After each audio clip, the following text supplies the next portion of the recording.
Halo semuanya, selamat datang di video tutorial layout Flutter. Pada akhir video, kalian akan bisa buat sebuah tampilan yang memiliki fitur scrolling, itu release horizontal, release vertikal, drawer, dan juga navigasi. Nah, sebelum kita mulai mengkode, ada beberapa ekstensi yang perlu kalian download untuk mempermudah kalian dalam menulis kode. Nah, ekstensi pertama yang kalian perlu download adalah Flutter Snippets. Flutter Snippets ini akan memberikan beberapa shortcut dalam menulis kode. Ekstensi kedua yang perlu kalian download adalah Errorlens. Ekstensi ini akan mempermudah kita dalam melihat error pada kode kita. Nah, ekstensi yang terakhir yang perlu kalian download yaitu adalah VS Code Autosave. Ekstensi ini akan mengautosave project kalian ketika tidak ada error pada kodenya. Nah, satu lagi yang perlu kalian lakukan sebelum mulai project yaitu masuk ke settingan project kalian. Jadi pada folder VS Code kalian akan membuka settings.json. Nah, di sini kalian akan menulis kode editor.codeActions.save. Nah, fungsi ini akan membetulkan kode kita ketika ada terjadi error pada project kita. Untuk mulai mengkode, kita akan menulis shortcut mate-up. Shortcut ini akan mengenerate blok kode untuk project Flutter kita. Kemudian kalian akan menekan bagian My App dan menekan shortcut Ctrl plus titik. Shortcut ini akan membuka sebuah quick fix untuk membenarkan kode kita. Pada fungsi My Homepage, kalian bisa mengubah nama fungsi. Nah, fungsi ini nanti akan digunakan untuk generate homepage aplikasi kita. Kemudian kita akan menulis shortcut stylus. Shortcut ini akan digunakan untuk generate stylus widget. Dan di kelas ini kalian akan mengubah nama fungsinya menjadi homepage sesuai dengan fungsi home tadi. Pada bagian return di kelas My Homepage ada sebuah fungsi container. Bagian return ini adalah di mana aplikasi kita akan menampilkan layoutnya. Jadi pada container kita akan ganti dengan scaffold. Widget scaffold ini berguna sebagai kerangka aplikasi kita. Widget scaffold ini menyediakan berbagai widget lainnya, terutama widget up bar, widget body, widget drawer, floating action button, dan bottom navigation bar. Kemudian kita akan membuat widget up bar dan menulis up bar dan menggunakan fungsi up bar. Kemudian kita akan menghapus konstan pada scaffold. Di sini kita bisa memberikan background color, kita bisa memberikan title, menggunakan widget title, dan memberikan fungsi teks dengan data bertipe string. Di data ini kita akan berikan namanya test up. Setelah kita merun aplikasi, kita bisa melihat up barnya sudah terbuat di bagian atas. Kemudian kita akan membuat widget drawer dengan drawer dan fungsi drawer. Nah, ini kita bisa kosongkan saja. Setelah kita run, kita bisa lihat drawernya sudah terbuat pada aplikasi kita. Di sini bisa kita gerakkan, bisa kita buka, tutup, dan geser menggunakan touchscreen. Kita juga bisa menggunakan end drawer. Drawer akan membuat drawer pada bagian kanan aplikasi. Nah, buttonnya tertutup oleh stiker debug, jadi kita menulis debug show checker mode banner false untuk menghilangkan stiker debug. Pada bagian drawer kita bisa memberikan width untuk memperbesar atau memperkecil drawer.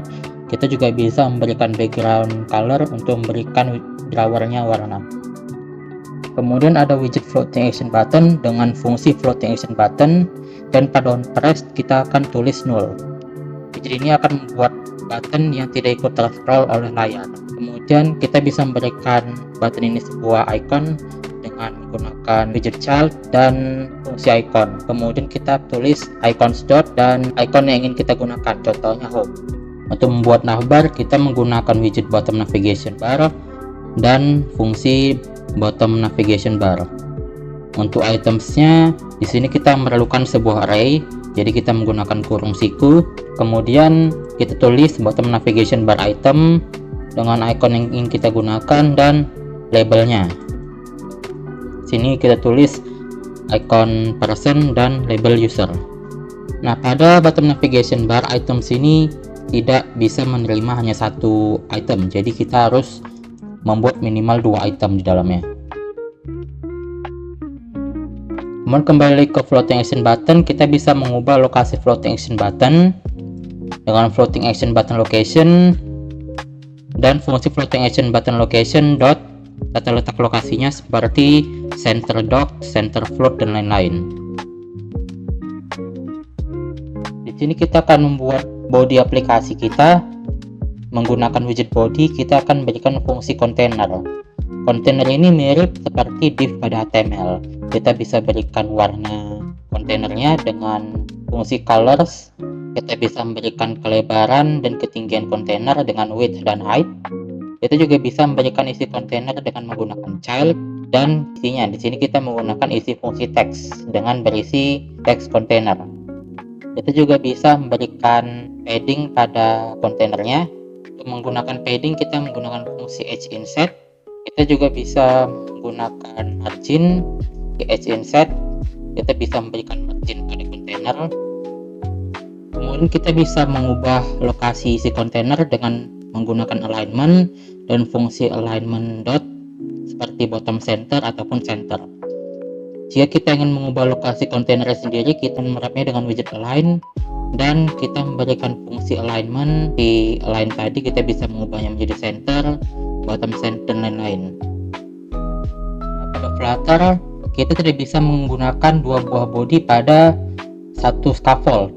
Jadi untuk membuat kontainer baru kita harus menggunakan kolom. Jadi menggunakan shortcut kita akan merap kontainer dengan kolom.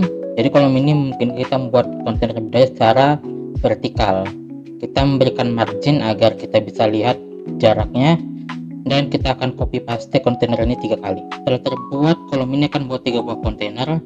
Ketika kita hilangkan width-nya, dia akan mengambil seluruh lebar jar aplikasi. Jika kita tambah kontainer sekali lagi, dia akan menghasilkan sebuah error overflow karena besar kontainer kita sudah melewati besar layar HP. Untuk membuat row, kita hanya perlu mengganti kolom menjadi row dan dia akan membuat item secara horizontal. Jika kita ingin membuat item itu mengambil seluruh ukuran layar HP, kita bisa merap setiap kontainer dengan fleksibel. Kita menghilangkan marginnya dan menghilangkan height-nya. Kita memberikan warna yang berbeda agar kita bisa melihat masing-masing kontainer. Jadi dia akan mengambil seluruh ukuran layar. Jika kita ingin mengubah ukurannya, kita bisa memberikan flex pada widget fleksibel. Dia akan berubah ukuran sesuai dengan angka yang kita berikan. Untuk membuat sebuah widget yang dapat di scroll, kita ingin merap align kita dengan single chart scroll view. Single chart scroll view ini akan memungkinkan layar kita untuk bisa di scroll dan setiap item bisa kita ubah ukurannya secara independen. Cara kedua untuk membuat widget yang bisa di scroll yaitu dengan menggunakan list view. Jadi kita buat child list view dan di sini kita akan membuat children dengan array. Jadi list view itu akan membuat sebuah list dengan isinya kontainer, tetapi ukuran kontainernya ini kita tidak bisa ubah lebarnya. Jadi ini akan kita buat 4 kali kontainernya dan dia akan membuat 4 list view. Untuk mengubah list view ini menjadi horizontal, kita bisa menggunakan fungsi scroll direction axis.horizontal. Kemudian terakhir adalah widget wrap. Widget wrap ini akan membuat sebuah list yang dia akan merap isi kontainernya. Nah, jadi kita gunakan wrap. Kemudian di sini kita akan menggunakan fungsi list.generate. Pada length kita akan berikan 40 dan untuk fungsi generatornya kita berikan dalam kurung index sama dengan panah kanan dan kita akan berikan kontainer. List generate ini akan menggenerate list secara otomatis. Nah, untuk memberikan spacing antara kontainer, pada bagian wrap kita bisa kasih spacing 10 untuk spacing horizontal dan spacing 15 untuk spacing vertikal.